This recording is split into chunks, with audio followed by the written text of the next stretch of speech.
you talked about memes, and memes have overtaken crypto. They've overtaken the stock revolution that has transformed Wall Street. How has the meme stock revolution transformed traditional Wall Street? It's almost unrecognizable. Well, we're talking about stocks.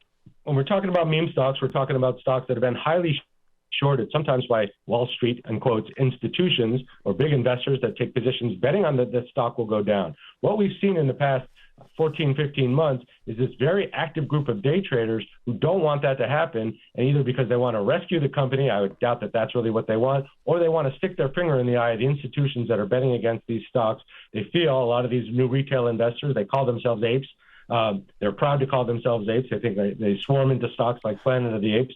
They think that these institutions have insider information, or they've been beating down these stocks for their own purposes to make money on the short sale. So they're coming in to buy them and prop them up, right? So now that you have this very active investor base with technology on their phone or on their laptops or on their tablets, with no fees to trade, right? There's no more trading fees anymore, and you can buy fractional shares of companies. So at $5 will buy you a piece of Amazon if you want it.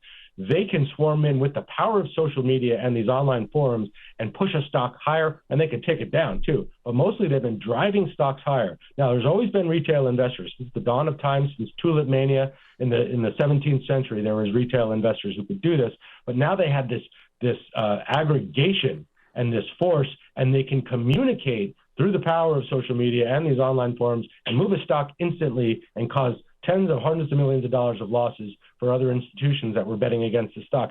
That's different. We had these types of day traders in 99, right, in 2000, but it wasn't this amount of people, and they didn't have the facility to trade and move markets the way they can today. But take a look at Game Stop. Stock was up some 20% this week. AMC, the theater chain, there's not a lot of people back in theaters. That stock was up some 40% this week, right? Just this week, these stocks are up over 1,000% in the past 12 months. So when you see that type of thing happening, you know that that's not happening from classic institutional investors. Yeah, Avis Budget. What happened with them this week, right? I mean, talk about that for our listeners who maybe were asleep at the wheel while Avis doubled in a day.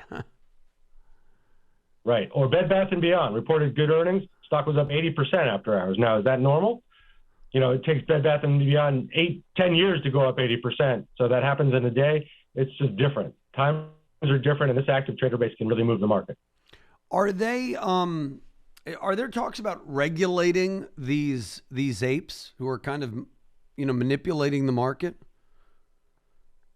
On the contrary, they're not doing anything illegal. They're trading stocks, and the market is open. The market's open, from 9:30 in the morning to 4 p.m., but it's also open after hours and before the market actually opens in the morning. So they're taking advantage of that, and they're taking advantage of the fact that they can access the markets like never before. There's nothing illegal on the surface happening there. What could be illegal is the spread of disinformation and misinformation or inside information. What could be illegal is what I think that a lot of folks are looking at is their manipulation going on inside some of the companies that may be leaking information that is setting these traders off on a buying spree, or is there information being leaked on the sell side, on the institutional side, to set these traders off onto a buying spree? That's the type of thing that could be illegal. But you, me, or any of the folks who call themselves apes or active day traders, if you're playing by the rules and using a brokerage, you're playing by the rules. You're taking risks, but you're not breaking any laws.